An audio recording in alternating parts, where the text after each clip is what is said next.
Já ouviu aquela frase, você pode tudo, basta acreditar?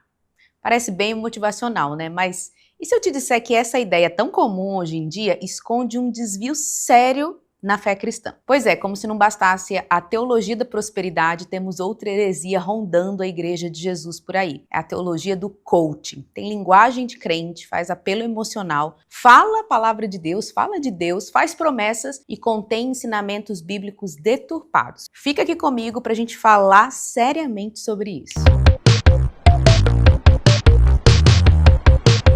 Afinal, de onde é que vem esse termo teologia coach e o que isso tem a ver com teologia? Vamos lá. A palavra coach em português significa simplesmente treinador. É o profissional que aplica métodos, técnicas para ajudar pessoas, grupos ou empresas a desenvolverem, a irem além na sua performance e alcançar seus objetivos. Ele age como um motivador externo que desperta ali na pessoa, no grupo, um potencial humano que tem ali, incentivando essas pessoas a encontrarem a sua força interior para superar esses desafios. Por isso, é importante a gente deixar uma coisa clara. Coach não tem nenhuma relação direta com teologia. O termo teologia do coach surgiu como uma crítica, uma forma de descrever esse fenômeno que cada vez mais está presente nos ambientes cristãos, onde as ideias do coach são misturadas com o discurso religioso. Então, uma coisa é o profissional do coach, outra coisa é um pregador, um pastor e tudo mais. É possível ser coach para a glória de Deus, trabalhar isso de forma ok, mas o problema é quando essas coisas se juntam. E aí que fica a nossa pergunta, quais são então os perigos dessa teologia coach? Hoje em dia, muitos pregadores, pastores e até os próprios coaches profissionalmente falando, eles estão usando métodos motivacionais para pregarem a palavra de Deus. Mas é importante entender o seguinte, isso é bem diferente do trabalho do coach que eu falei, do profissional que atua nessas áreas, né? Nas áreas de finanças, marketing, gestão, esporte, tá? É bem diferente. Essa é uma profissão reconhecida, mas ela não foi feita para edificar a igreja de Cristo. É um método focado ali no homem, em que o homem é o centro de tudo. Então, é bem diferente do que é a proposta o chamado, vamos dizer assim, a vocação de um pregador, de alguém que está ensinando as escrituras. Daria para ser um coach crente usando coisas da Bíblia? Sim, mas isso é um outro assunto que a gente pode lidar depois. Vamos falar agora dos problemas, os perigos dessa mistura de pastores, pregadores, professores da Bíblia que misturam coach com Bíblia de um jeito meio bagunçado. Em primeiro lugar, o homem no centro e não Deus. Suspeite de mensagens que têm o foco no ser humano, pregações que têm o foco no ser humano. É aquele discurso do tipo assim, o poder está dentro de você, você pode, você consegue. Qual o problema disso, Carol? O problema é que não é verdade. A Bíblia mostra que o verdadeiro centro de tudo, em primeiro lugar, é Deus. Ele é a fonte da vida, a capacidade, o propósito. A Bíblia inteira está trabalhando ali para nos tirar do centro, porque esse é um dos pontos mais terríveis do pecado, que nós somos viciados em nós mesmos. Outro problema que é muito comum nessas mensagens é a questão da autossuficiência disfarçada de fé. A gente acredita, as pessoas passam a acreditar que você pode co-criar a realidade com a mente. E a gente corre um risco absurdo de cair em soberba espiritual. A gente passa a achar que a gente consegue controlar tudo. Já que tudo depende de nós, a gente consegue controlar tudo, inclusive o mundo espiritual, se você obedecer às regras e às fórmulas espirituais que estão sendo ensinadas ali. Isso é extremamente perigoso. Porque fé é um dom de Deus, tá? A Bíblia fala isso. Fé é dom de Deus. Deus é que nos dá a própria fé para nós crermos nele. Então, quando você prega uma mensagem, um evangelho, onde toda a força do evangelho está no homem e está nessa fé, nesse crer que ele é produzido pelas próprias forças, isso não é a fé evangélica, isso não é a fé bíblica. Isso pode ser pensamento positivo, força do pensamento, concentração, foco, hiperfoco. Pode ser qualquer coisa menos fé. Então, para pensar muito bem nisso, porque às vezes você está só usando técnicas humanas que poderiam ser usadas em outra religião, mas colocando só o rótulo de fé, e não é a fé bíblica. Outro ponto extremamente perigoso é a redução do evangelho à autoajuda, né? Isso aí talvez resume tudo que a gente vem falando aqui nesse vídeo. Em vez de falar da cruz, do arrependimento, da redenção, das atitudes, né, do coração e da mente que são necessárias na conversão e para se aproximar de Deus, essa teologia transforma a mensagem de Jesus simplesmente no manual de sucesso pessoal. O grande foco é o sucesso da vida. É que você pode, né? O foco está em você, essa autoajuda. Você mesmo pode se ajudar. E para quê?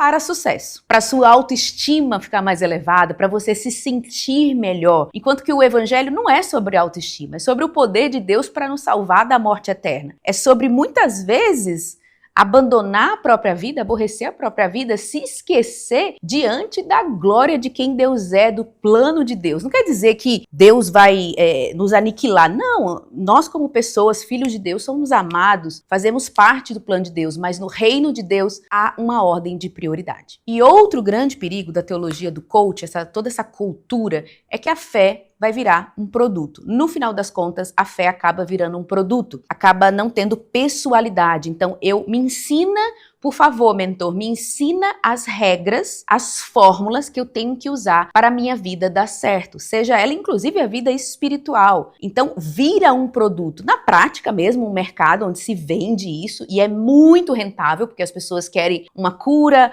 rápida e querem se sentir bem, então isso realmente dá grana de verdade.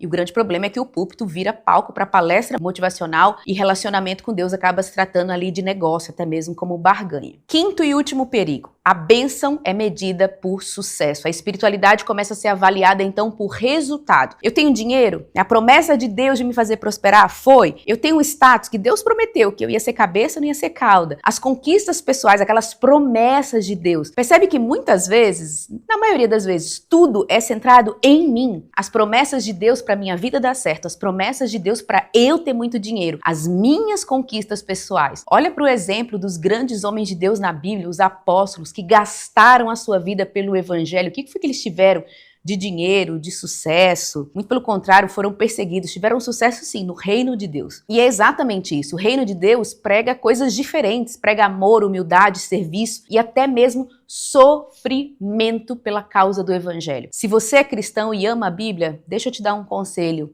Foge desse tipo de pregação.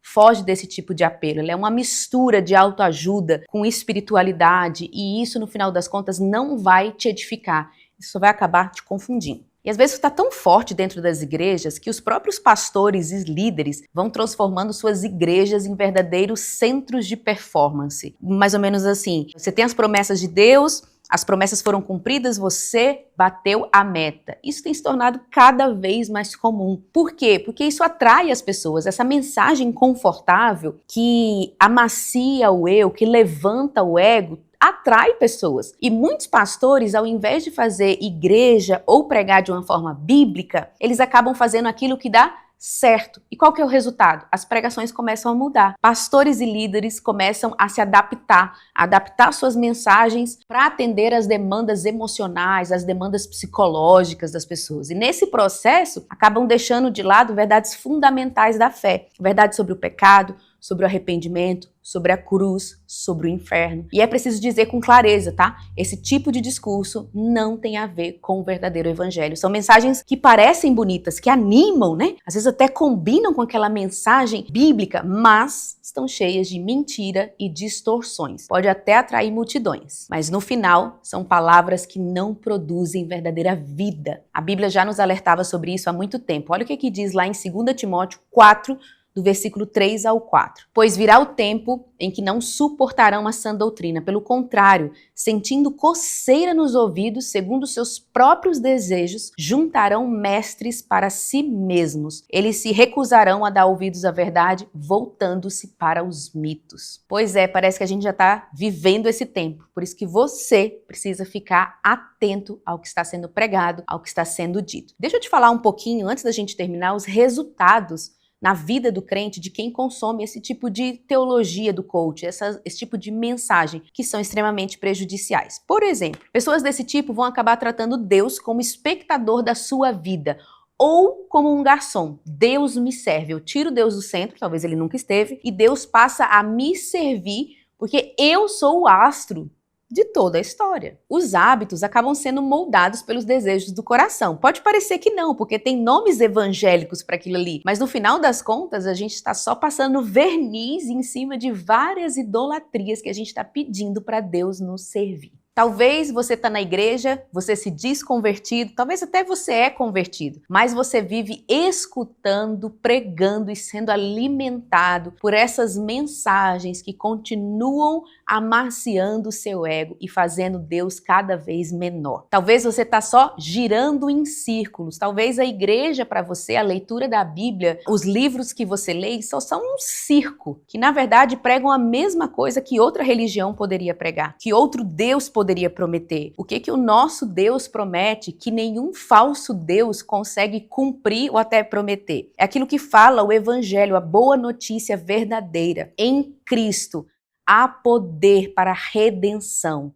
Em Cristo há libertação de eu mesmo, o eu pecador é liberto pelo sangue de Jesus. O Evangelho é o poder de Deus. O Evangelho é Deus nos salvando através do seu Filho e por isso ele merece toda a glória. Em Romanos 10, versículo 17, Paulo fala o seguinte: a fé vem pelo ouvir e ouvir a palavra de Deus. É por isso que eu e você, nós precisamos ouvir a palavra de Deus. Não a palavra de homens, não grandes ideias de homens, mas o evangelho da verdade, puro, sem distorções, sem misturas, sem ideias humanas. A palavra de Deus é o que verdadeiramente fortalece o nosso interior, renova a nossa mente e nos leva ao verdadeiro arrependimento. Você não precisa acreditar em mim. Leia a sua Bíblia. Sua Bíblia fala, o Evangelho chama você para morrer para o pecado, carregar a sua cruz e seguir a Jesus. Ser cristão é viver sim uma vida de renúncia. Isso envolve muitas vezes dor e sofrimento. E isso, na verdade, é uma bênção. A verdade é que a gente não precisa descobrir o poder que tem dentro de nós. Não, a gente precisa depender do poder que vem lá do alto. A melhor versão de nós mesmos, com certeza,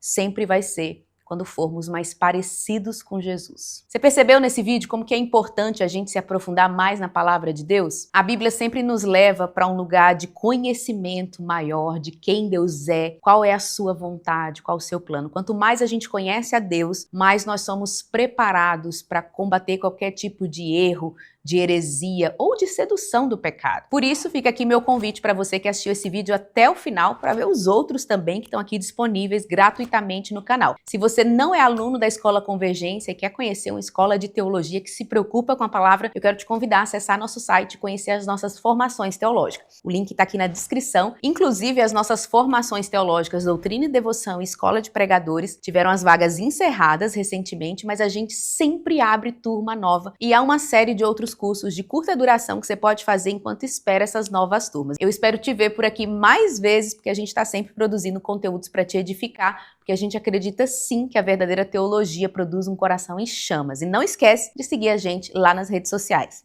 Até a próxima!